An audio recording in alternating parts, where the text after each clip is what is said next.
Wa alaikum salam, brother. Wa alaikum salam.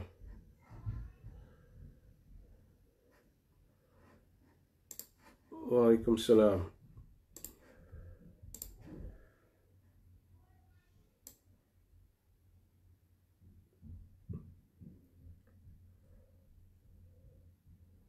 Wa alaikum salam.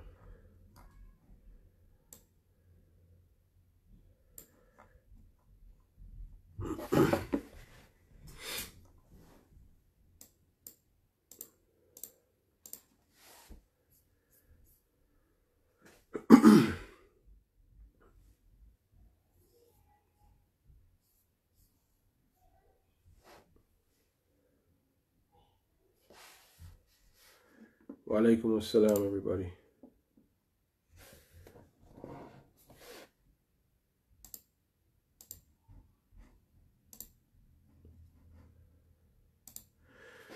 Alright, assalamu alaikum wa rahmatullahi wa barakatuh. Bismillah, alhamdulillah, wa salatu wa salamu ala rasulillah, wa ala alihi wa sahbihi ajma'een.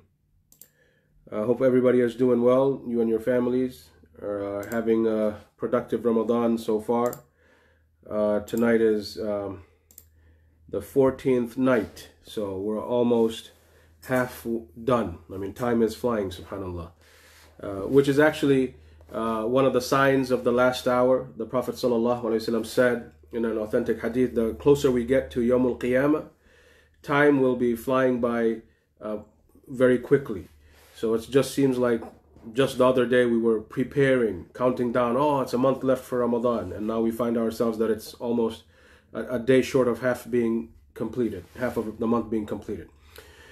All right, so tonight, inshallah, the portion of this surah, which is about Luqman radiallahu anhu, rahimahullah, is the conversation between him and his son.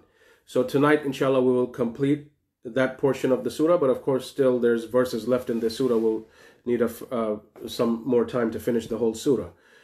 So we see here Luqman is a wise man, was a righteous slave of Allah subhanahu wa ta'ala. He started with the issue, which is the most important issue. It is one's Jannah or Jahannam. Based on whether somebody understands Tawheed or not, will be either Jannah or Jahannam for the person. So he started off with Tawheed and Shirk. And he explained the concept of Iman, having the belief in Allah subhanahu wa ta'ala properly. And then he said to his son about the actions of Islam, the actions of a believer, starting with first and foremost Salah, then the fact that you have to command what is good, forbid what is evil, and now we come to the verse 18 and 19, which we will do tonight. We see that he is focusing on another aspect of an individual's life, especially the life of a believer. So he focused on the aqidah, the creedal part, the belief, which is an action of the heart. Then he focused on the actions of the body, the most important one being Salah, and then working his way down. Now we come to, in verse 18, Luqman told his son, وَلَا تُصَعِّرْ خَدَّكَ لِلنَّاسِ وَلَا تَمْشِ فِي الْأَرْضِ مَرَحًا إِنَّ اللَّهَ لَا يُحِبُّ كُلَّ مُخْتَالٍ فَخُورٍ. And do not turn your face away from people with pride, and nor walk with insolence, with arrogance through the earth. Indeed, Allah does not love those who are arrogant.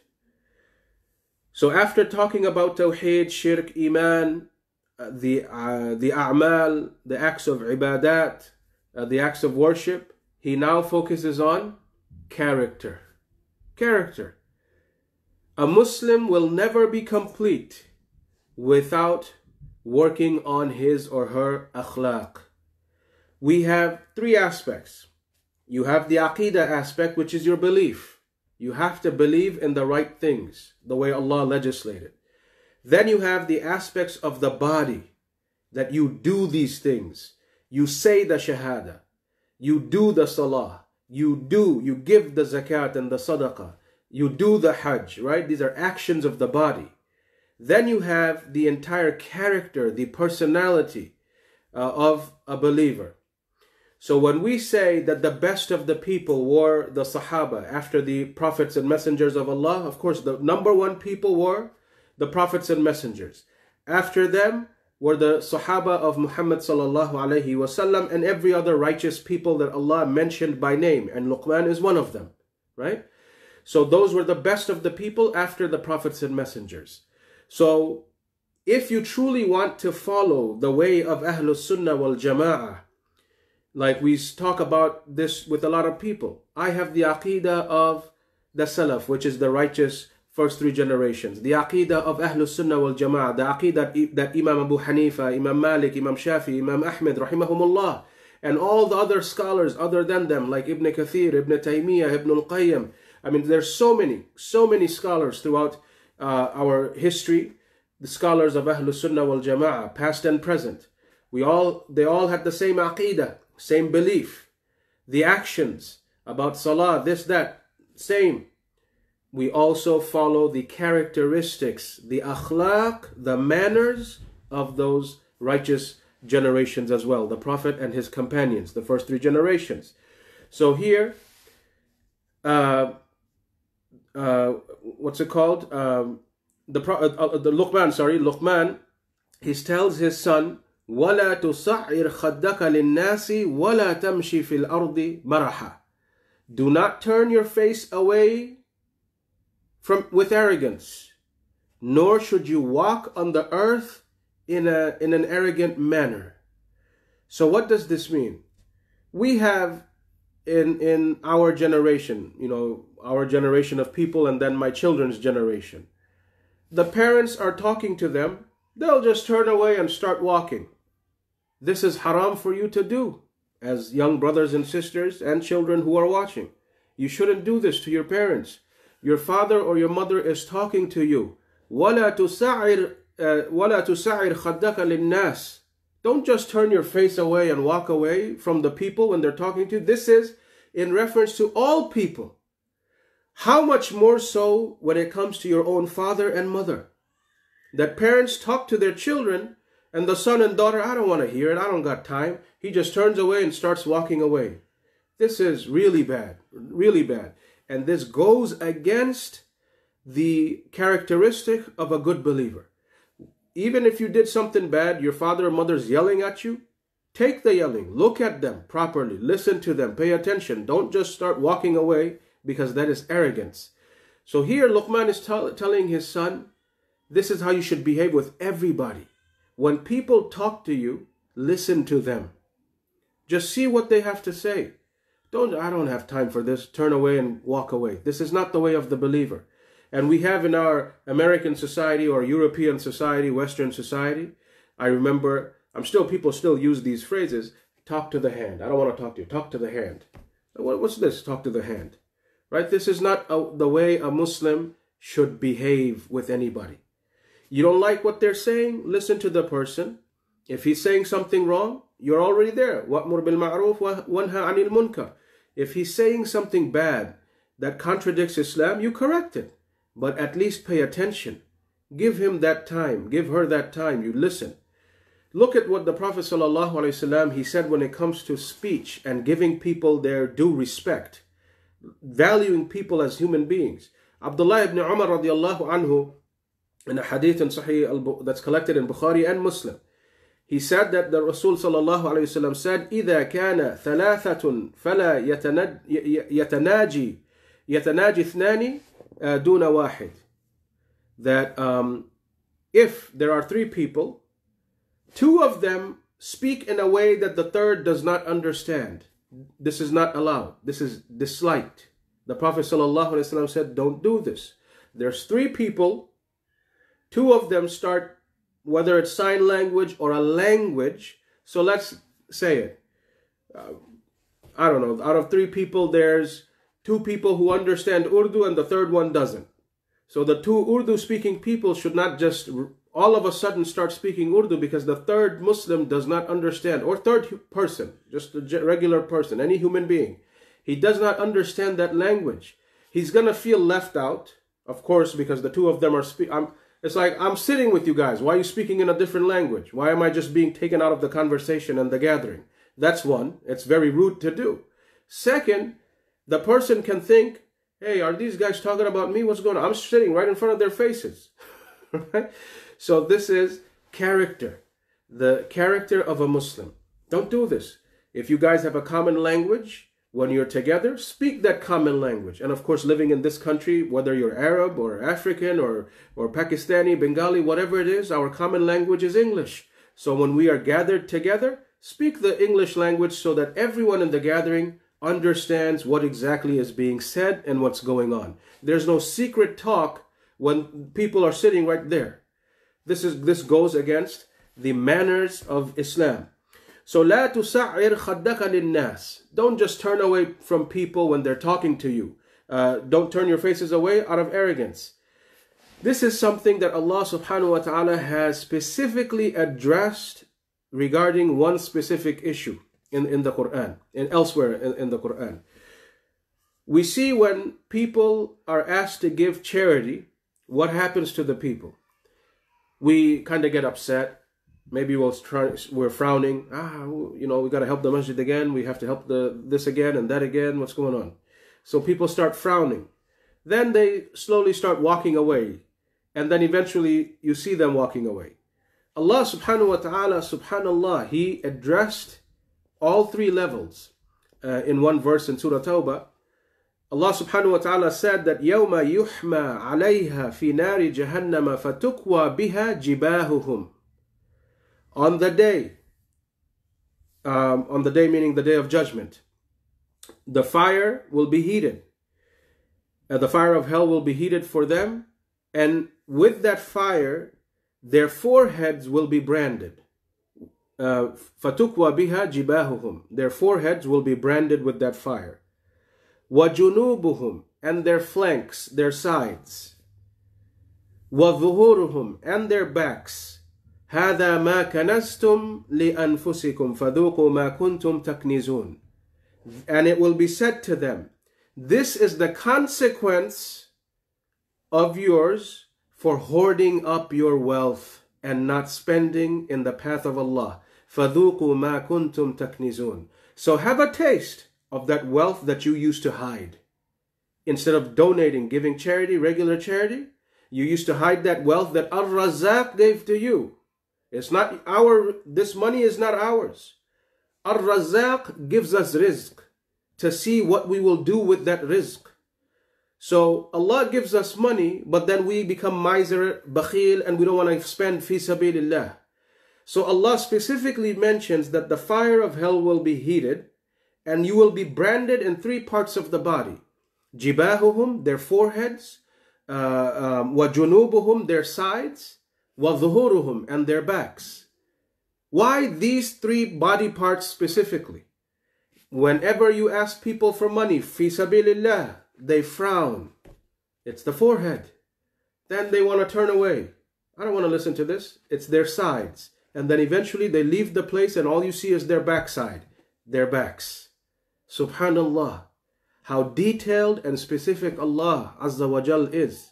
And He's specifically talking about the kanz, the money that people hoard up. They don't want to give sadaqah. Many people don't even want to give zakat, which is a pillar of Islam. They don't even want to do their obligatory pillar of Islam. And of course, the regular recommended charities, forget about it. Like people become miser.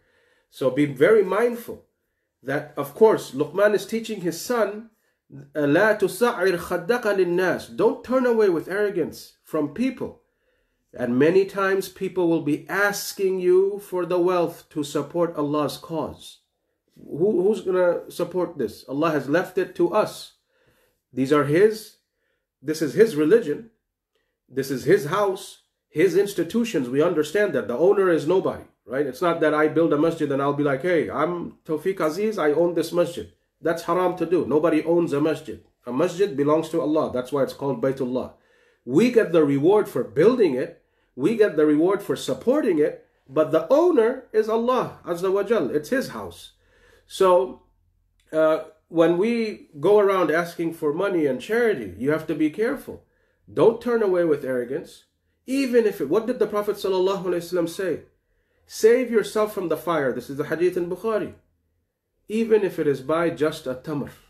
Just a tamr. That's a date.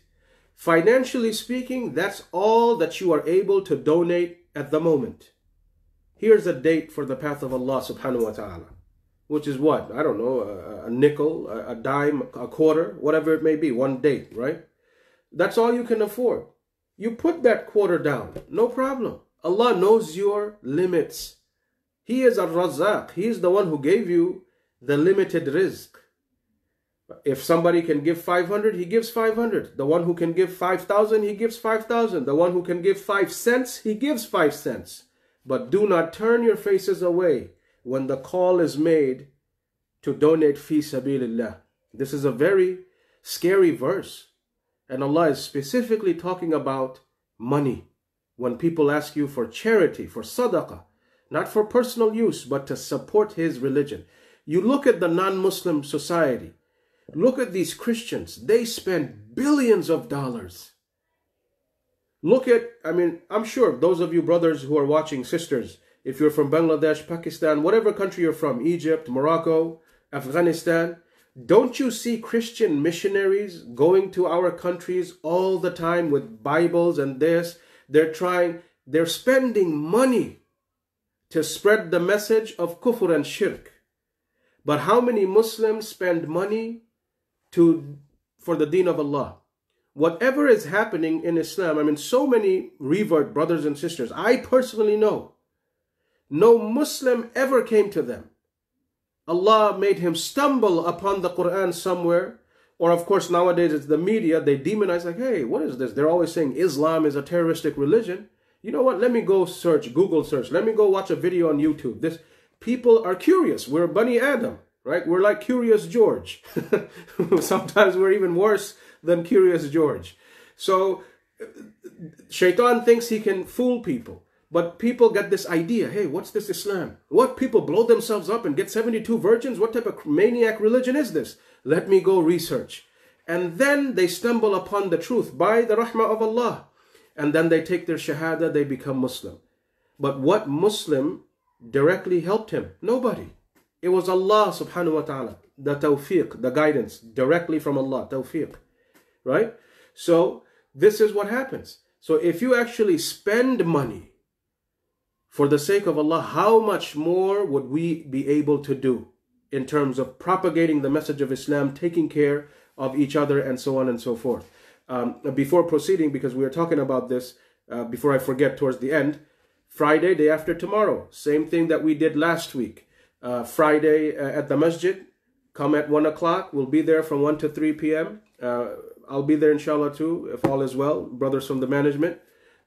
Because some of the brothers actually called me and also brothers of the management. We didn't get the chance to donate for the month of Ramadan. We want to come next week. So by all means, inshallah, this Friday again in the masjid and Saturday at EHT, the doors will be open for a couple hours for you to donate. And especially this year, think about it, brothers. This is my 3rd Ramadan with you guys.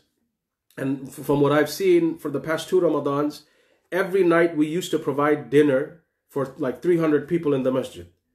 And I've seen this with my own eyes for the past 2 years. We're spending between $1,200 to $1,500, sometimes even $1,700 a night for those dinners. That money is not being given this year, but that option is still open. So there's so many ways. Of course, we made the $100 call, but think from other angles that this year I'm not actually putting money for community dinners, but that's something that you probably used to do for the past 20 years in this community.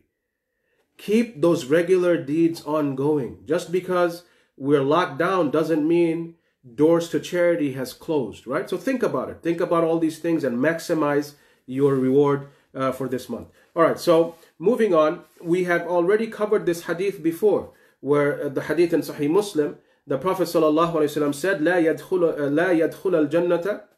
الجنة من كان في قلبه مثقال ذرة من كبر. The one who has a mustard seed weight of kibr in his heart will not enter paradise. And that is exactly what Luqman is teaching his son. Fix your character. Be a humble believer. Don't be arrogant. Don't turn your face away from the people. وَلَا تَمْشِي فِي الْأَرْضِ مَرَحًا. As a Muslim, brothers and sisters, it is what it is. Our religion is a very detailed religion. It covers every aspect of life. It even teaches us how we should talk and walk. وَلَا تَمْشِي فِي الْأَرْضِ مَرَحًا. What does this mean? Don't walk on the earth. Maraha. You pump up your chest, chin up high. You see people walking like this. What did you achieve, man? What's going on? This is not the way of a Muslim. You don't walk with your pompous chest all puffed up and your chin up and you don't want to look at people and it's like you've done something huge. This is not the way of a believer. Be humble. Be humble. So don't walk full of pride. What did Allah subhanahu wa ta'ala say in the Quran about somebody? We all know him. Qarun. Qarun was somebody from Bani Israel. Allah said, Inna Qaruna kana min qawmi Musa. Qarun was from the people of Musa alayhi salam. فَبَغَى عَلَيْهِمْ. But he used to tyrannize Musa alayhi salam and the rest of Bani Israel. He used to think he's all that because he gets to sit and dine with Fir'aun sometimes. It happens to people. It's like, hey man, I'm a big shot now. I had dinner with the mayor. I'm the right hand of the prime minister. I'm the this of that guy and this that guy. They start thinking they're huge people, big shots. Just like Qarun, who thought he's a big shot because he's, hanging around with Fir'aun. So he came and betrayed Bani Israel. He betrayed the people of Musa alayhi salam and used to be arrogant. That I'm all that because I get to sit with Fir'aun, the master. You guys are the slaves. What did Allah say in a couple of verses later? That فَخَسَفْنَا بِهِ وَبِدَارِ الْأَرْضِ. We caused the earth to swallow up Qarun and his home. That's the punishment for arrogance. And the Prophet ﷺ said in a hadith in Abu Dawood, people from my nation will suffer the same fate of Qarun. Arrogant Muslims, one day we might see the earth is opening up. Allah has done it before, He can do it again. The earth will open up and swallow these arrogant Muslims down. And they will keep on sinking and sinking and sinking. That's their punishment in the dunya, and of course in the akhirah they're exposed to the fire. In another hadith in Sahih al-Bukhari, Abdullah ibn Umar narrated that the Prophet ﷺ said, بينما رجل يجر إزاره من الخيلاء. That while a man was walking, dragging his garment with arrogance, خسف به فهو يتجلجل في الأرض إلى يوم القيامة. This is why we tell the brothers, Muslim brothers, this is the hadith in Bukhari, don't walk around with your pants and thobes and things dragging below your ankles. This is a sign of arrogance. It is an action of arrogance. And the Prophet ﷺ said, while a man was walking, dragging the clothes below his ankles, Allah caused the earth to swallow him up, and he will be sinking ila yawm al-qiyamah, until the day of resurrection. So this is one of the arrogant actions for Muslim brothers specifically, that when you are dressing, focus on this. For the women, they're supposed to extend their abayas, their skirts, their jilbabs, one hand span below the ankle. The men, their clothes are supposed to be above the ankle. Now don't ask, I wear socks and shoes that cover the ankles. We're not talking about socks and shoes. Of course, socks cover your feet, right? It's talking about the pants or the thobes, as the Prophet ﷺ is talking about. All right. So, إِنَّ اللَّهَ لَا يُحِبُّ كُلَّ مُخْتَالٍ. When Allah doesn't love someone, what does it mean? There's only two things that Allah does when it comes to feelings. Either He loves someone or He hates someone. Either He loves someone and gives him Jannah, or He hates someone and gives him Jahannam. So when Allah says, إِنَّ اللَّهَ لَا يُحِبُّ, indeed Allah does not love this such and such action, this is Allah's way, in a nicer way, saying, I hate such and such. Because it's either love or hate. There's nothing in between. I sort of love, sort of hate. Allah doesn't do that. It's very direct. Either He loves people and gives them Jannah, or He hates the people for their sins and He gives them Jahannam. Now you can ask, we understand, we've talked about this hadith before, this one point before. Iblis had arrogance. Out of arrogance, sheer arrogance, he rejected making sajda to Adam alayhi salam. We understand that it is a characteristic of Iblis to become arrogant.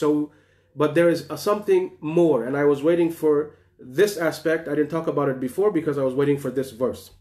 The Prophet ﷺ said in another hadith in Abu Dawood that Allah said, it is a hadith Qudsi. The Prophet said, قال الله عز وجل. Allah said, so it's a hadith Qudsi. الكبرياء ردائي والعظمة إزاري. Kibriya, pride, is my cloak. Pride, Allah said, pride is my cloak and majesty is my lower garment. فَمَنْ نَازَعَنِي وَاحِدًا مِّنْهُمَا قَذَفْتُهُ فِي النَّارِ. So whoever competes with me, whether in pride or majesty, whoever competes with me in either of these two things, قَذَفْتُهُ فِي النَّارِ. I shall throw them into the fire. Only Allah subhanahu wa ta'ala deserves to feel majestic. Only Allah deserves to be proud because He is Al-Khaliq. He is Rabbul Alameen. What did you and I do? Nothing. We are Ibadullah. We are the slaves of Allah, but Allah is our master. He is the creator of the entire existence. He has the right to feel proud of His achievements. He has the right to be in full of majesty. He has the right, when we're saying Allahu Akbar, Allah is greater than everyone and everything. He only deserves to feel arrogant. So this is why Allah says, Al-Kibriya'u ridai wal-'azamatu izari.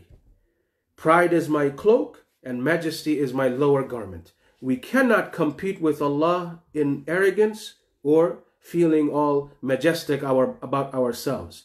So this is something that clearly contradicts the character of a believer, of a true believer. Do not turn your face away from people in arrogance. Do not walk on the earth all pompously and haughty and all this stuff. Be normal, be humble. You are a Muslim, you are a abid, you are a slave of Allah subhanahu wa ta'ala. People should see that you are a believer, you are a slave of Allah by the way you speak, the way you deal with them, the way you behave with them, the way you walk. People should see the signs of Islam on you. They shouldn't investigate. They shouldn't have to investigate. The way you are dressed, they can see. The way you talk, they can see. The way you walk, the way you behave. All the signs of Islam are on you at face value. Right? We talked about it last night. A Muslim is supposed to have one face. Not a face here and a face there and a third face somewhere else. One face. A Muslim in private and a Muslim in public. So that's something we have to really strive hard to work on. Then in verse 19, وَقْصِدْ فِي مَشْئِكَ وَغْضُضْ مِنْ صَوْتِكَ. And be moderate in your walking and lower your voice. إِنَّ أَنْكَرَ الْأَصْوَاتِ لَصَوْتُ الْحَمِيرِ. Indeed, the most hateful of voices or sounds is the sound of a donkey. Is the sound of donkeys, the braying of a donkey. So, وَقْصِدْ فِي مَشْئِكَ. Be moderate.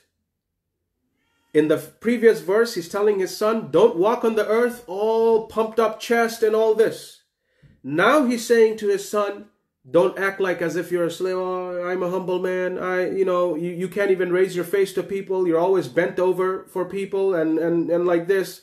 Don't be like that either. You are a Muslim. You are a slave of Allah. You're not a slave of a human being. So be in the middle. Don't be all pompous, nor will you be like this. Oh, please, sir, what do you don't be like beggars. We are beggars to Allah, not a human being. Be normal, be humble, be moderate in the way you walk. Not arrogant, nor should you feel weak. So again, look what this father is doing with his child. Building character. My son, don't be an arrogant fool nor should you feel that you are a weakling, that every single thing will overpower you. You are a Muslim, be in the middle path, be moderate. You humble yourself before your Lord, but at the same time, do not act like as if you're weak and every human being can walk all over you. Beautiful. He's teaching his child personality and character. So that's the way a Muslim is supposed to be. Be humble, but at the same time, don't let people walk all over you unjustly. You shouldn't do that. People abuse you left and right and you think it's okay. Where's your izzah as a Muslim? You have to have your honor. I mean, Allah made you his slave. Allah gave you Islam. You have dignity, right? So don't let people just walk all over you, make you feel like as if you're nothing, you're insignificant, you're just a fly, buzz off. No, you're a human being. Regardless of your financial circumstances, regardless of your color, regardless of your ethnic background, you are a slave of Allah, you are a human being, and people have to value you as a human being. You have rights as a human. So be proud of that and be humble and balanced. وَغْضُضْ مِنْ صَوْتِكَ, and lower your voices. And we said that the Prophet ﷺ, he never used to yell, scream. People would not hear his voice. Jabir ibn Abdullah radiallahu anhu, in the hadith in Sahih Muslim, he said one of the occasions when the Prophet ﷺ would regularly raise his voice was كَانَ رَسُولُ اللَّهِ صَلَى اللَّهُ عَلَيْهِ وَسَلَّمَ إِذَا خَطَبَ, when he would give the Jumu'ah khutbah, Fridays, إِذَا خَطَبَ, when he's giving the khutbah, إِحْمَرَّتْ عَيْنَهُ وَعَلَى صَوْتُهُ, his eyes would become fiery red and his voice would be raised. He would be loud in the khutbah and his eyes are fiery red. وَاشْتَدَّ غَضَبُهُ حَتَّى كَأَنَّهُ مُنذِرُ جَيْشٍ يَقُولُ صَبَّحَكُمْ وَمَسَّاكُمْ, and he would be angry, his face would be angry, as if he's warning the people, soldiers are coming and they're going to attack you day and night. He's warning the people that there's an army coming and they're going to attack you in the mornings and in the evenings. So this is one of the neglected sunnahs of khutbah in many places. Many places you go to, I mean, so I've seen people literally like rolling their head back, their mouth open, and they're drooling. They're drooling because of how boring the khutbah is. Right? So this is a neglected sunnah. Khutbah is supposed to be lively, like a fiery speech, wake the people up. It's just like a 15-20 minute talk once a week. It's a maw'idah. It's not an academic lesson. Lectures are academic lessons. But a khutbah, you remind the people, you hit their hearts, and you talk about things that are effective, things that they're connected to, something going on in the community, something going on in the ummah, something going on in the world, something relevant, something impactful, and you keep them alive, awake. So that's how the khutbah was done by the Prophet ﷺ. The lectures, of course, we get into deep, like look at this, we're getting into deep tafsir of every single ayah. We're spending time, right? But the khutbah is different. That's not the purpose of a khutbah. You wake the people up for the whole week. So, but anyways, that's the time when the Prophet ﷺ would raise his voice. The other time, somebody's far away, Ya Fulan, the Prophet ﷺ will call, oh cry, oh so-and-so. But other than that, he was very, very soft-spoken. Right? We go outside, and this is something we have to work on. Right? You know how they say, man, he's a loud mouth. Like people, what's wrong with these people? Like a pack of Muslims are going somewhere and they're laughing. Especially, I mean, this is for both genders. Don't think this is something, culturally speaking, somebody, why is that lady's talking so out loud? It's for both. Luqman is talking to his son and he's speaking and explaining to his son that inna ankar al-aswati la sawtul hamir. The most hated sound to Allah is the voice that sounds like as if it's a donkey. Right? So you should teach your children. Don't talk like donkeys. Don't make noises and sounds and so be rude and obnoxious in the way you talk, sounding like donkeys. That's exactly what Luqman said to his child. Don't do this. Don't make it sound like as if it's the braying of a donkey. So whether you are Muslim men or women and you're out in public, don't be so loud. Sometimes, we go to a restaurant I'm with my family, the guy and his girlfriend next to us. Oh my God, they are like, I can't even hear what my kids are saying. This happens. This is not what a Muslim is supposed to do. Keep control of your voice. Don't be so loud. This is not appropriate from the manners of Islam. Right? You're humble people. You should be soft in speech. The Sahaba were like this. Abu Bakr radiallahu anhu would be crying, to the point Aisha said when the Prophet ﷺ was so sick, his fatal illness, don't let my father lead the prayer. He cries too much in salah. He's so humble, so soft-spoken. But even this man, Abu Bakr radiallahu anhu, he would transform into a lion in the battlefield. The Sahaba knew exactly when to behave how. The honor of Rasulullah sallallahu alaihi wasallam is being violated. Even Abu Bakr would stand up and plant his feet firm. Whoa, you can't, wait. These are the laws of Allah. You don't have any right to break the laws of Allah, to dishonor the Prophet. Even the most soft-spoken of the companions, they knew when to grow a backbone and when to stand up straight and be firm. We will not allow this. Allah's religion to be tarnished, the sunnah of the messenger to be tarnished, the legacy of Muhammad sallallahu alaihi wasallam to be abused. We are not allowing this. And they knew exactly when to behave in what way. So Luqman is teaching his son this character. And Allah subhanahu wa ta'ala even told us in the Quran, يَا أَيُّهَا الَّذِينَ آمَنُوا لَا تَرْفَعُوا أَصْوَاتَكُمْ فَوْقَ صَوْتِ النَّبِيِّ. O you who believe, do not raise your voices above the voice of Muhammad, above the voice of the Prophet. What does it mean? The literal sense, because some of the Bedouin companions, they were very loud, and that's when the Prophet Allah subhanahu wa ta'ala revealed this verse. I mean, you guys are speaking so loud, it's even the tone of the volume of the voice is even louder than the volume of the Prophet. Lower your voices. And then the Prophet ﷺ has said something. Sallallahu Alaihi Wasallam. Don't raise your voice above the voice of the Prophet. This is what we are guilty of today. You tell somebody this is an authentic hadith. The Prophet ﷺ said this, did this. He comes up with his own logical explanations and tries to justify why he has a better idea than the Prophet. You are raising your voice above the voice of the Prophet ﷺ. And what about worse? Here's an ayah from the Quran, brother, sister. No. He starts talking above Allah's speech, raises his voice above the speech of Allah. Right, like for one example. Over the years, I've seen so many Muslims living in this country. You know, many of us, we tend to become sellouts. We forget our Islamic background and we just want to become whatever it is. We think we have achieved something great by behaving like the enemies of Allah. It's like you look at history, right? Anywhere. Some groups of people enslaved other races. There would always be hypocritical people from the slave nation who will think that I have rose above the crowd by actually being a puppet and something of the master. This happened in every place. So the same thing. We come here, we forget that these are people who think that Allah has a son, Allah has daughters, Allah doesn't exist, this, that, and we think whatever they do is the best way. We forget our Islamic upbringing. Or perhaps we did not learn them yet. But the point is, we raise our voices above the speech of Allah, the kalam of Allah, which is the Quran. And we raise our voices above the voice of the Prophet ﷺ. Like, look what so many Muslims used to do. Oh man, the American governing system is so nice, so beautiful. How the Constitution is made up, how the Congress and this and that, blah, blah, blah, blah, blah. Because he never read the Quran, never read the Sunnah. So he thinks man-made system is much better than the system that Allah and His Prophet made. Well, I have a serious question to those type of Muslims now.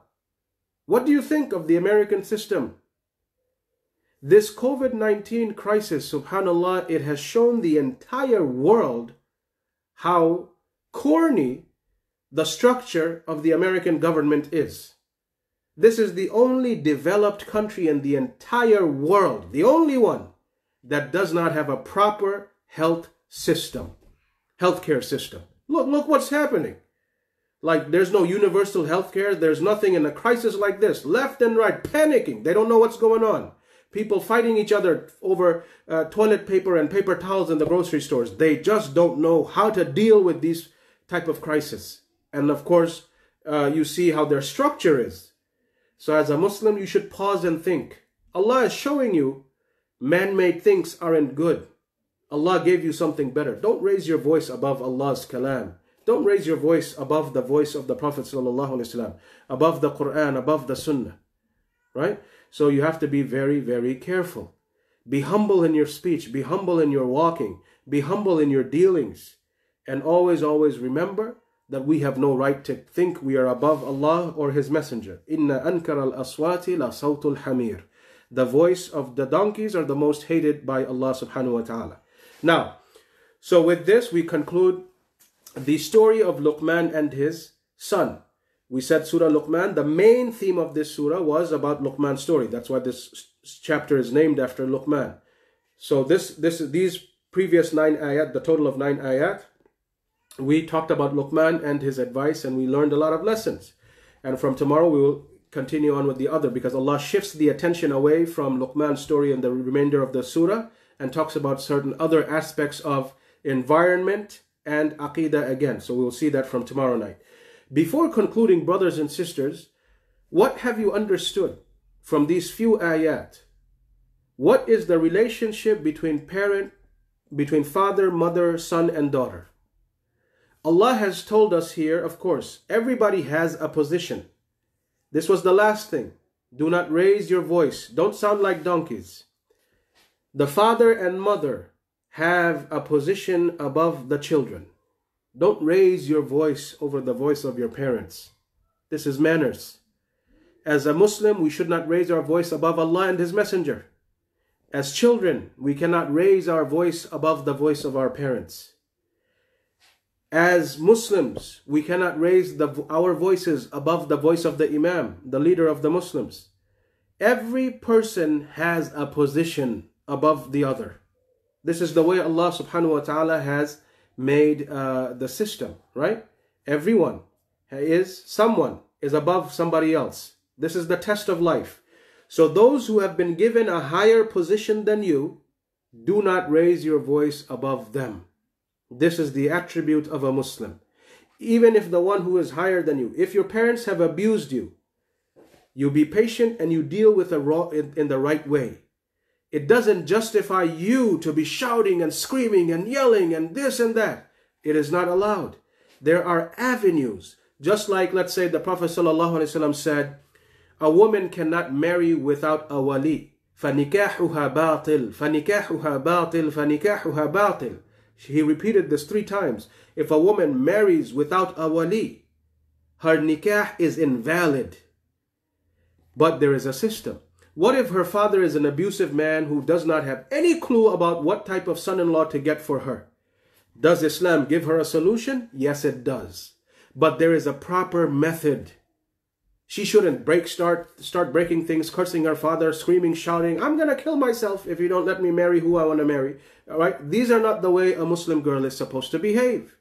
There are avenues, there are procedures to everything. However, if the one who is above you, who has been given authority over you by Allah, who gave parents that authority? It's not me, it's not they themselves, it's Allah who gave parents that authority. Who gave the imams and this and that, the leaders or the imams of communities? Who gave them that authority? Not the imam himself or the president himself. It's Allah who gave them that authority. It's a system. So we cannot raise our voices above and start howling and growling. There is a procedure to follow. And as a Muslim, we have to follow that procedure. Otherwise, we are also doing dhulm. We're complaining about zalimun by doing dhulm, another kind of dhulm ourselves. So at the end of the day, that guy's a zalim and you're also a zalim. You don't get any success from Allah subhanahu wa ta'ala. If a zalim, you want to deal with a zalim, take the right approach and Allah will always help you. That's one main point. Second, we see how the father dealt with his son. And Allah also mentioned the mother. Allah explains to us, parents are the position of authority, children give the respect, but children also have the rights that the parents have to take care of them and not abuse them. The mother is the caregiver. The mother is the one who nurtures the child. The father is the one who disciplines the child, gives him structure, tells him exactly what to expect in life, what to do, what not to do. That authority guidance comes from the father. The nurturing guidance comes from the mother. Every gender, both genders, well, not, I shouldn't use the word every. In reality, there's only two genders, right? Nowadays, even though they're changing on papers, you can be a male, female, or it, or whatever you want to call yourself. But Allah only created two genders, males and females. So the male has a role, obligatory role, and the female has an obligatory role. Both genders have to fulfill their respective roles, and then they complete each other, and together as a team, they watch over their children. This is what Allah subhanahu wa ta'ala has taught us through these few verses from the story of Luqman and his son. It's the father giving this guidance and the authority and explaining that tarbiyah is coming from the father. The nurture, the nourishing, this is why Allah mentioned the mother is the one who's bearing the child, breastfeeding the child, the pains of labor. All that nourishment, care comes from the mother. The discipline, the tarbiyah, the structure, everything comes from the father. And we have many Muslim families. The father is nowhere to be found. Or he's too busy working 16, 18 hours a day. Who told you to do this? Running after money, brothers. And the father is missing from the lives of the sons and the daughters. Or some fathers, they think, I don't have any sons, so my obligation is done. I only have daughters, it's between them and the mother. No. The father is the man of the house. He is the Amir of the house. The leader has to check what is going on. The leader lays down the rules according to his own whims and desires? No, according to Allah's commands. That is exactly what Luqman said. He didn't put a single one of his desires in front of the son. He only taught his son, this is the command of Allah. You said La ilaha illallah? Now these are your set rules and structure. So be mindful of this as parents, as a father and mother. We are a team. The mother has certain roles, the father has certain roles, and the children, of course, also have certain roles. And we ask Allah subhanahu wa ta'ala to make it easy upon all of us, those of us who are married, who have children. May we be the best of the fathers and mothers, and may our children be the best of the children. And of course, those who aren't married yet, may Allah subhanahu wa ta'ala give you the right kind of spouse that will help you in this journey. Because the rights of children, and I did not mention this point and I saved it for tonight, the rights of children start even before you get married.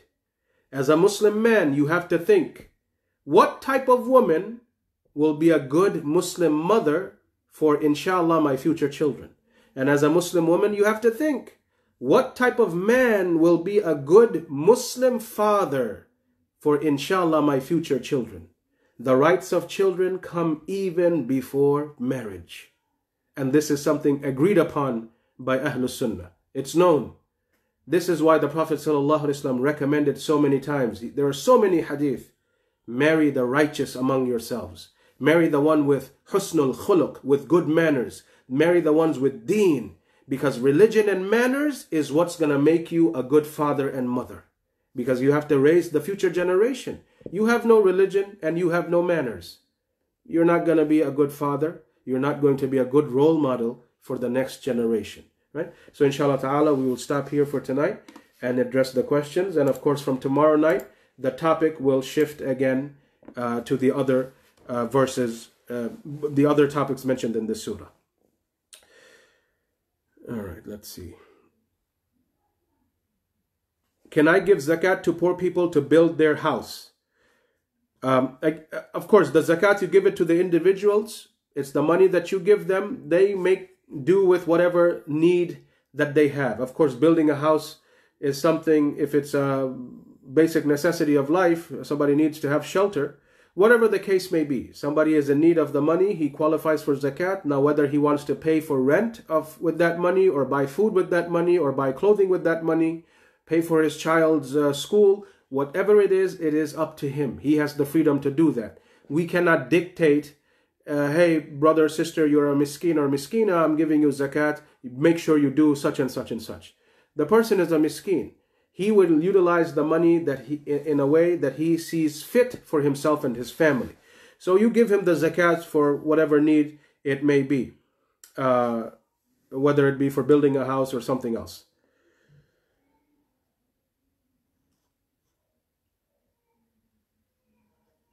Let's see. Is it desirable to continue to be soft and kind towards somebody that is consistently abusing your rights and the rights of your brothers? This is where, that's why I said, in generally speaking, you are supposed to be respectful to people if they're above you. And of course, Allah forbid, there are certain things that happen, there's a procedure.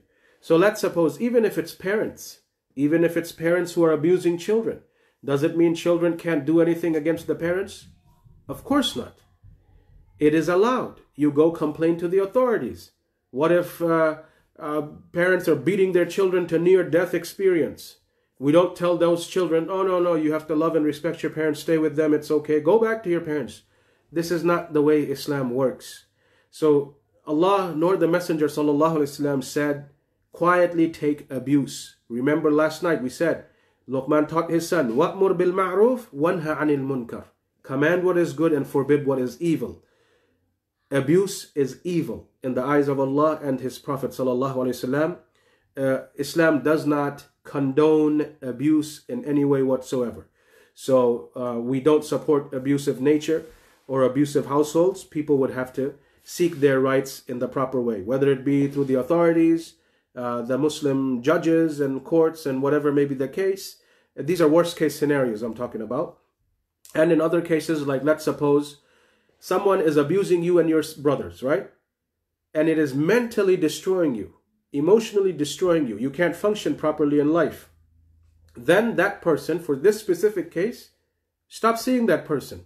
The person is an abuser. Why are you going there mentally and emotionally breaking yourself down even more? This is not from Islam, that you continue to show up in front of your abuser and be broken and broken and broken more and more and more. You walk away. Walk away and stop that abuse in whatever legal halal way possible.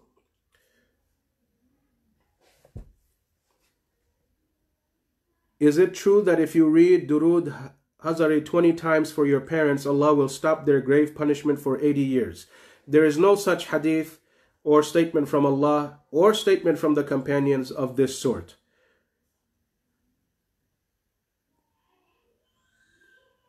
How do people pray istikhara salah? Sister Aisha, if you actually look through our masjid Facebook, I gave a whole lecture on Salatul Istikhara at EHT last year. So the video is still there. It's like a whole hour, 20 minutes long. So you can, inshallah, take the time, listen to that whole lecture. I'm sure you'll understand the whole process. And after that, if you have any specific questions, inshallah, contact me, no problem.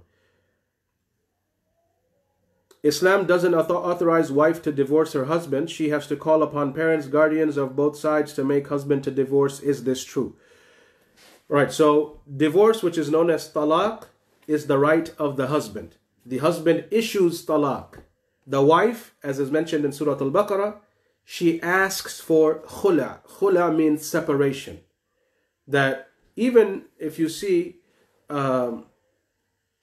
even in this Western society, if you ever hear people talking, a man might be saying, I'm going to divorce my wife. I can't just take it anymore.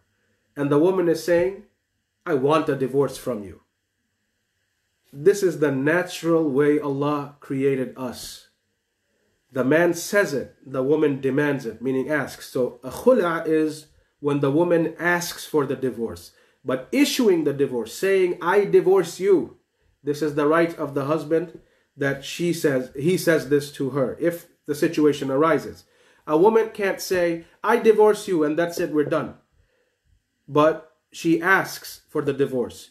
If her family does not understand her specific horrific condition, like let's say a woman is being abused, a woman is married to a drunk man, a drug addict, a man who doesn't pray, a man who doesn't even provide for her basic necessities, is abusing her, beating her, cursing her, All of these are Islamic Shari'i reasons as to why a woman can ask for divorce. All right, lack of religion from the husband, abuse, the basic maintenance is being neglected.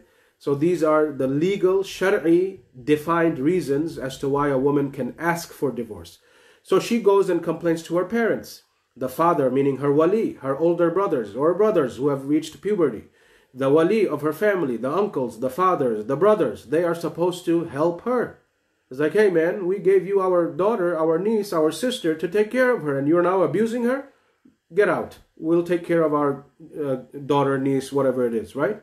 So, but the problem is in this ummah, we don't have men like that in many times, because culturally speaking, a father will tell his daughter, please go away. It's aib. How will I show my face to my neighbors if they find out that my daughter is being abused by my son-in-law? Go away from here. Don't come to me for help. You're the father, man. How do you turn away your daughter when she is being beaten by an animal that you got her married to?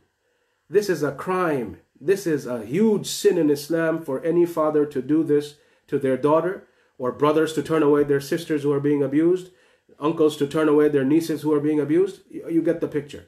So if, Allah forbid, a woman is surrounded by a bad husband and equally bad family, then she goes to the authorities, the qadi. She gives her situation. She explains her situation. The qadi then assesses everything, because it's a court. Everything has to be proven, right? So everything is looked at. The qadi, the Muslim qadi, issues the divorce. Who cares if her father's not supporting her, the husband doesn't? This is Islam. So my dear sisters, don't ever think that Islam neglects your rights. Rather, it is done in such a way that no one can turn away. If the husband doesn't do his job, you can complain to the authorities as well as your family. If your family is not doing their job, you go complain to the authorities. Everybody will be bound by the law. Right? Hey, you can't do this to this woman. People forget to fear Allah, but they will definitely fear the police and the authority and the judge and the court orders. So Allah has protected the women in so many ways, but it's just that many women don't know their rights properly or the procedure. Nowadays, kids in high school walk while showing their underwear. Well, it's not nowadays. I've seen this in the 80s and 90s. That's when it came out. So that's again imitation of the kuffar. The Prophet ﷺ said, "Man tashabbaha biqawmin fahuwa minhum." Whoever, this is the hadith in Abu Dawud, whoever imitates a group of people is surely from them. You see in the heavy metal, rock band, hip hop, whatever it is. And again, the cultures are not associated with color. It's not. Once I went to a masjid, I was invited there, but I wasn't giving the khutbah that day. I was invited to that place for a later on program. So I attended the Jummah by their local Imam. The Imam was giving the khutbah in Arabic because it's a predominantly Arabic community. Like 90% of the people are Arab. So the khutbah was also being given in Arabic. And he's saying in the khutbah, your children are being raised in America and behaving like the Sood, behaving like the black people. And I'm like, Ajib. This is no way, this is not what you're supposed to say. So is it okay for my son to behave like a white person or a Mexican person or an Oriental person? Your child should not behave like the kuffar. It's not associated with color. I don't care if he's acting like black, white, Hispanic, or Chinese. He cannot behave and act like a kuffar. That's it. It has nothing to do with color. But this is that racial upbringing. They don't know how to word these things properly, right? So don't think that many parents will, hey, pull up your pants. Don't be like the black guys in the street. It has nothing to do with black guys. You will also find white guys dragging their pants and their boxers are showing. You will find Mexican guys with their boxers showing. So it is universal. It is just the kuffar culture that is this way. They follow these artists and these musicians, these satanic paths, and they start dressing like this. So a Muslim should never, ever reveal their awrah while walking around. Right? You can't expose your awrah while walking around. Your navel is showing as a man and this, and you're dragging your pants this way. So this is forbidden for Muslims to do so. All right, what was the zakat? Brother, okay, how is zakatul fitr calculated? Okay, thank you for reminding. Just a quick again, Friday, I mentioned during the lecture, we're going to take the donations again for the masjid, inshallah. Also from this Friday, we will start collecting Zakat al-Fitr. I'll send out the community text and put the Facebook status on the masjid Facebook. Inshallah, we will go with $5 per person for the Zakat al-Fitr. Zakat al-Fitr, the Prophet ﷺ said in the hadith in Bukhari and Muslim and others, he taught the ummah to take a sa', one sa'. A sa' means you take your hand, two hands. I have, alhamdulillah, big hands, but the Prophet ﷺ meant the average person's size of hand. An average man's hand, you cup your two hands together, 4 scoops of your staple food. So it's volume. We understand it is volume, but then you take 4 scoops with your hands cupped together and you see what that food is and you find out the price of that good. So rice, chickpeas, beans, dates, wheat, barley, these are the staple foods of the people. So the reason why I chose $5 per person, our community, almost everybody is Pakistani, Bengali, Moroccan, Egyptian. Rice, chickpeas, beans, these are the staple food regardless of what they're doing, right? Our community staple food is this, right? And of course, even the American brothers and sisters who are here, our revered brothers and sisters who are part of our community, they're also eating rice and beans, chickpeas. It's a regular staple food regardless of where you come from. So if you look at it, let's say 4 scoops of rice will probably come to, again, it's volume, but then you will eventually have to weigh and find the price. So it's about 5 pounds of rice. If you go to the supermarket, 5 pounds of rice might even be less than $5, right? 5 pounds of flour is, I actually literally checked at Walmart today morning. 5 pounds of flour is like $4.50. So this is why we chose $5. According to the hadith, this is the staple food that we are supposed to provide a sa'a per person. The head of the house. The head of the house, meaning the father or elder brother, whoever is the head of the house in your respective situation, he is the one who provides for everybody, himself and every family member and his children. $5 per person. If you are somebody, because I know in our culture, a son might be 30 years old, he's got his own wife, but he's still living in his parents' home. You pay for yourself and your wife. Your parents pay for themselves and your other siblings. You have a job, you have a whole life and a family of your own. You take care of your wife and your children. Your father takes care of your mother and your other siblings who are not married yet and still actually living in the house, right? So it is under their roof. So that's how it is, inshallah ta'ala, done. So from this Friday, we will start collecting the Zakat al-Fitr because we have to collect, we have to buy the food, and the food has to be distributed to the people before Salatul Eid. So the cutoff time will be the 25th of Ramadan. So we have a whole 10 days, inshallah ta'ala, to collect the Zakat al-Fitr, $5 per person. Then we're going to buy the food and make sure we have about 3-4 days to distribute the food, which is what we've been doing the past 2 years to the local people. Before Salatul Eid, right? So this is why it's $5 per person, inshallah ta'ala. Let's see, what is it? Well, we have a few more questions, inshallah.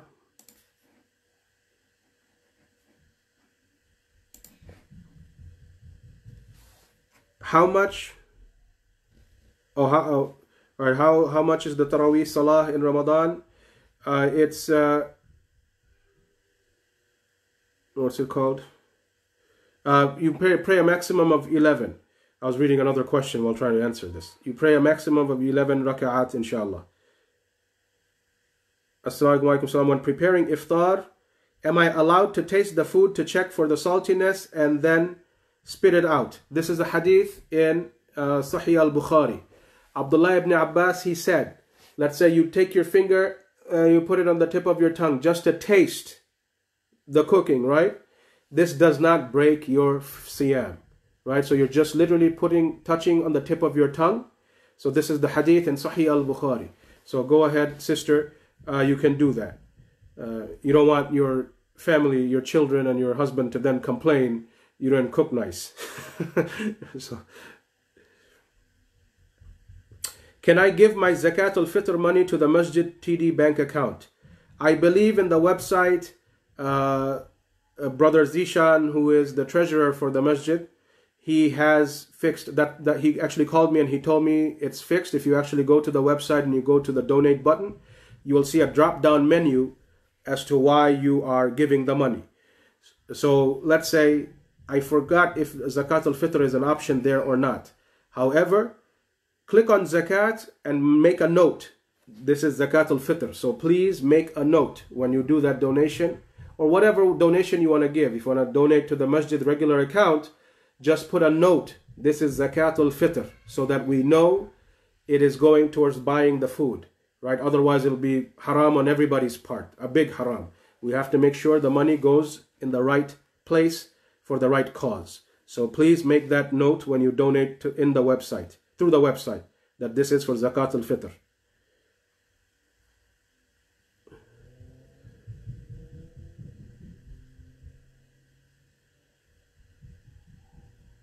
All right, I think there's a communication going on between people. Whose question am I missing? Can a female give a Quran recitation to the public? A woman can obviously recite to her teacher. Let's say she's learning from the sheikh who happens to be a man. This is completely allowed in Islam. Or she is a teacher herself and she has students. This is fine. So it's whether it's learning or teaching, strictly teaching with the students. This is fine. But however, going in public and reciting, this is not something that was ever done by women before. Never.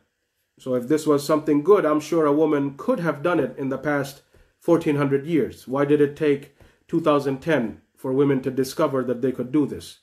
Women today are not more pious or more knowledgeable than our mother Aisha, right? So you have to, these type of questions, you have to think. Why am I the first one to think of this? How come all these intelligent people, much more righteous people, they never thought of doing something like this? Because there is no good in it. But a woman, when she's learning or is the teacher herself, this is fine. In a response to a question about parents forcing their child to marry against their wishes, you gave a nice detailed answer about daughters. What if it's the same? What if the same is happening to a son? See, it is very sad and unfortunate, but at the same time, it is kind of surprising. Like, the son is a man. He's his own man. He makes his own decision. This is what a man means in Islam. If his decisions are wrong, he'll learn from his mistakes. As parents, you give advice. You give advice. You tell him what type of woman he should marry. And the advice should be according to Allah and His Messenger, right? You shouldn't try to explain to your son why your niece is the best choice for him and every woman on the face of this earth is a devil. That can't be your objective. Your objective has to be that, son, this is the type of woman Allah has commanded you to marry. So look for this type of woman that is most pleasing to you. That's it. You did your job. And the son finds that. In many families, I find the son wants to be a good Muslim, wants to marry a good Muslim girl who prays, who fasts, who fears Allah.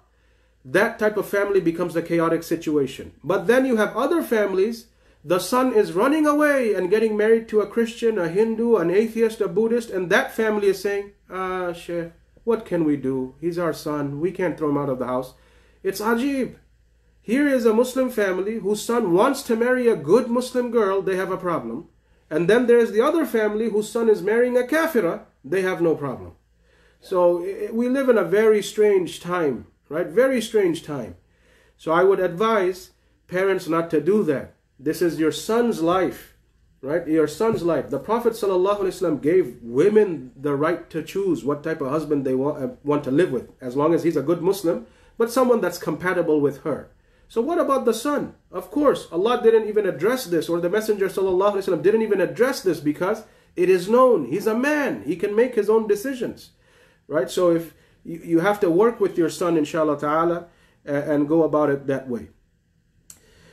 Okay, I hope I got the question, because I see another brother saying be patient. He's answering the questions one by one. But which one was the question that I missed?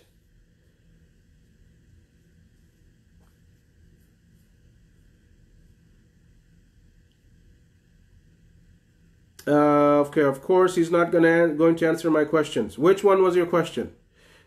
Okay, what happens if I slap someone for talking trash? All right, sister.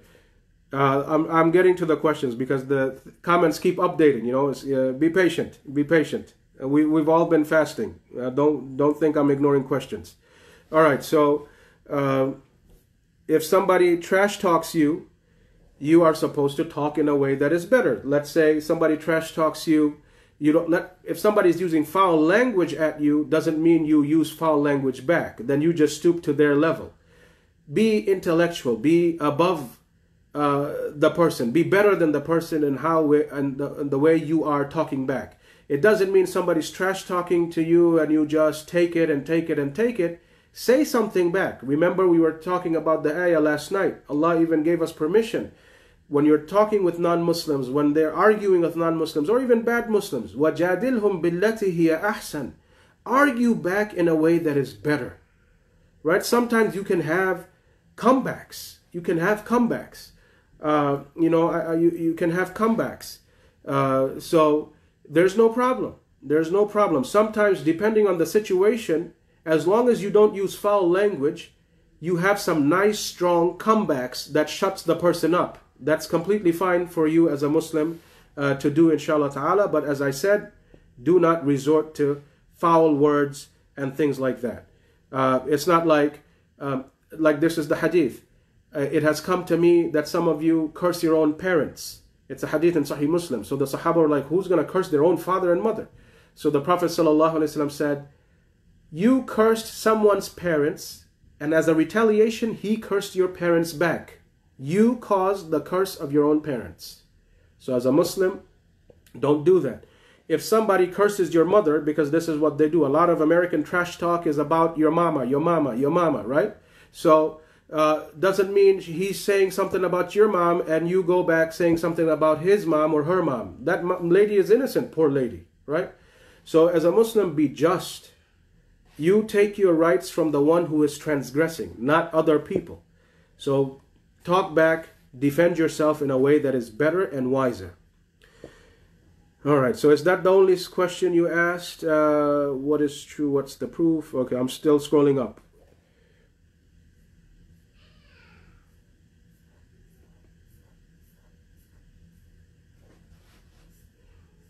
What did I miss? Didn't the Prophet ﷺ adopt Ali radiallahu anhu? Is giving love to parents to an orphan wrong? No, the Prophet ﷺ did not adopt Ali radiallahu anhu. It was Zayd radiallahu anhu that was his foster son. Adoption, we don't adopt. Adoption is like in this society, you adopt a child, you give him your name. You give him your family name. This is not allowed in Islam. You sponsor an orphan. The orphan keeps his family name, her family name. You raise that orphan. You provide for that orphan. Whatever family wealth the orphan had, once the orphan reaches maturity, you give everything back because he or she is now mature enough to look after his or her own wealth. You sponsor. You take care of the orphan. You don't adopt him or her, completely cut him off or her from their actual background that Allah created them with and put them in your own family by giving your names and things like that. That's not Islamically allowed. So we sponsor, we take care of the orphans in the best manner possible.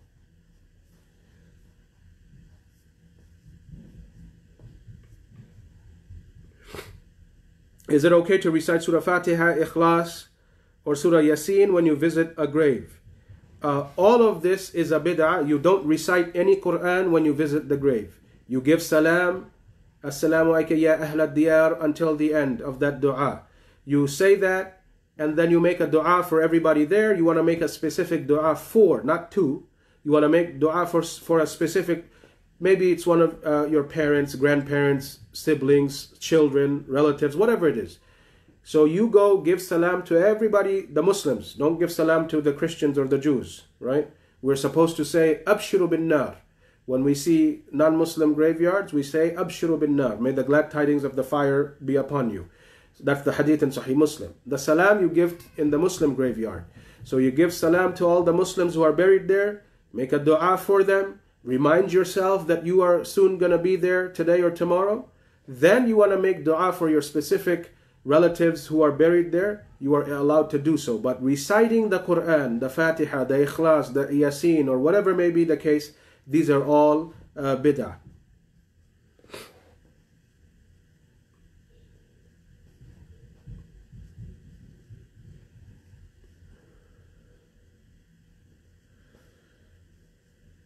How does one fast the fast of Dawood? Are there any days forbidden like Friday and Saturday?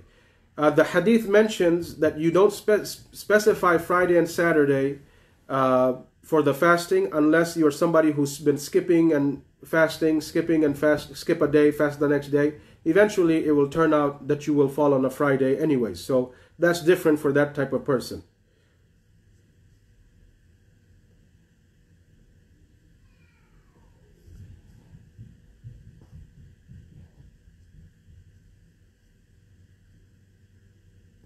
So okay, I think I missed it about the trash talk. Hopefully was clear, but don't slap somebody for the trash talking, especially slapping on the face. As a Muslim, we're not allowed to even slap the faces of animals. So definitely not your children or somebody else. Don't hit the face. We're not allowed to do that. It's makruh. It is very much disliked. Even you can't smack the face of animals, let alone human beings. So you shouldn't get physical over something that's verbal. The only time a Muslim is allowed to physically defend himself or herself is, Allah forbid, he or she is being physically attacked. Then you defend yourself. And of course, this is Islamic law as well as American law. But somebody's verbally cursing you, you don't go punch him in the face or slap him. You talk in a more stronger, better way.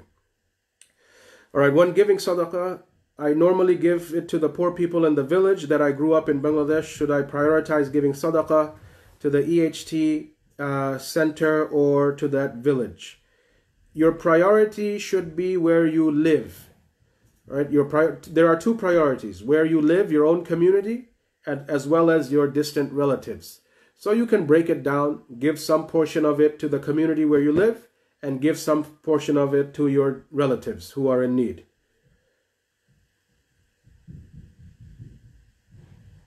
$10 fitrah is okay, $5 is very low. If you and your family, again, when you give the fitrah, it is according to what you eat. The fitrah is not attached to a monetary value. It is attached to food. Zakatul fitr, it is associated with food. What is the average meal that you and your family eat on a daily basis? Which is probably rice, lentils, beans, chickpeas, depending on where you're coming from. These are the staple food of the Muslims, right? So flour that you're going to use to make paratas and rotis and other types of khubz and whatever you eat, right? Your staple food. So it's based on that. It's based on the type of food you eat that you would give that distribution. But if you would like to give more, by all means, may Allah subhanahu wa ta'ala increase you in reward. We're not going to stop that.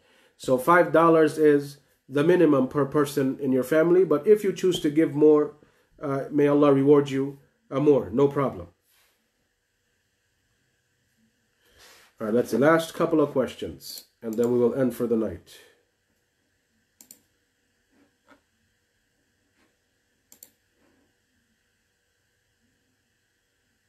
Do I have to bring the fitr to the masjid myself, or can I ask someone else to bring it?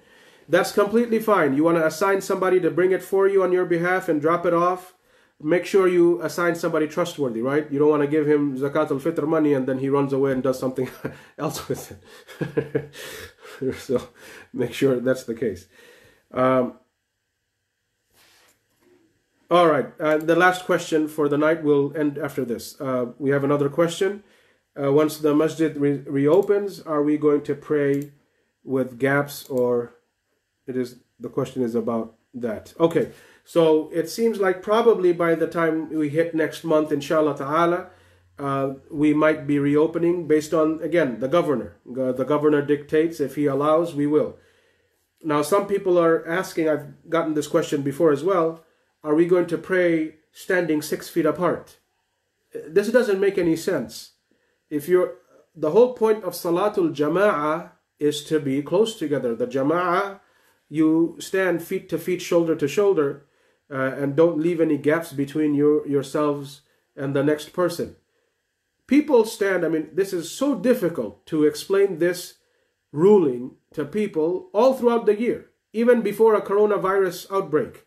You find some brothers, they stand, and I'm sure in the sister side it must be the same in every masjid, and you'll find they are standing with so much gap that another human can fit in between. This is without any virus outbreak. This is wrong. The Prophet ﷺ said for 2 reasons. You join shoulder to shoulder, feet to feet, so that the shaitan does not come in between you and distract you in salah, 1. Number 2, so that your hearts do not divide. When you stand shoulder to shoulder, foot to foot, this is a whole row. Allah protects the love and relationship of that entire row. You will not differ with one another. Your hearts will not differ. So both wisdoms, both points of benefit are huge. You don't want shaitan to distract you in salah, nor do you want Muslims to keep fighting with themselves. Let their hearts connect. So this is the wisdom behind why we're supposed to stand ankle to ankle, shoulder to shoulder in the jama'ah, in the row. Now when you put gaps, and especially like 6 feet apart, it's the person is praying individually. Now I know people are saying, no, it's because of the virus. Well, here's a question for you. You want to pray 6 feet apart.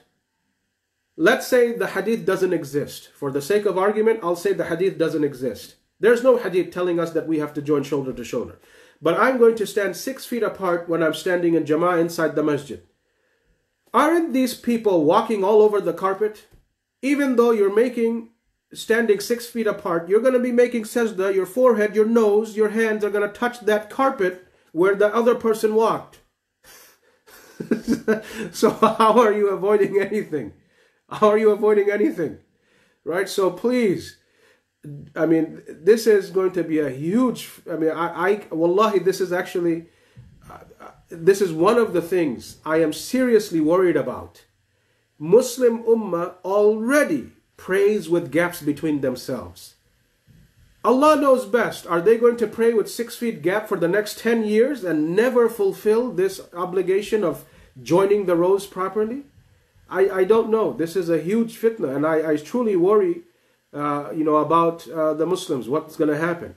So once the masjid reopens, we will sit down, the management, myself, we will sit down. We have to have a procedure in place. If you have any symptoms whatsoever, coughing, sneezing, we will close the door on you. We hear sneezing, coughing, runny nose, the door will not open for you. It is what it is. Don't complain, the Imam and management is throwing me out of the masjid. The Prophet ﷺ threw people out of the masjid for smelling of garlic. This is the hadith in Bukhari. Your breath stinks of garlic. He said, throw them out of the masjid, take them to Al-Baqi', which is the graveyard. You want to come with a contagious disease? We will definitely throw you out. The door is closed for you. So don't let us throw you out. Do it in a nice way. That understand. If you have symptoms, if you have fever, if you have the runny nose, whatever it is, stay away from the jama'ah unless you are healthy. We will tell women and children not to initially come to the masjid. It'll be a step-by-step process. Once we get close to it, inshallah, I'll make a small talk on it so that we explain everything, how it has to be done. But brothers and sisters, please, we will have to help one another and we will have to cooperate with one another. Otherwise, this reopening will be very chaotic, and Allah forbid. I think last night or the night before I heard there's over 1,000 cases in Atlantic County. So we have to be very cautious. You have to think about this thing properly before we open any doors without proper preparation.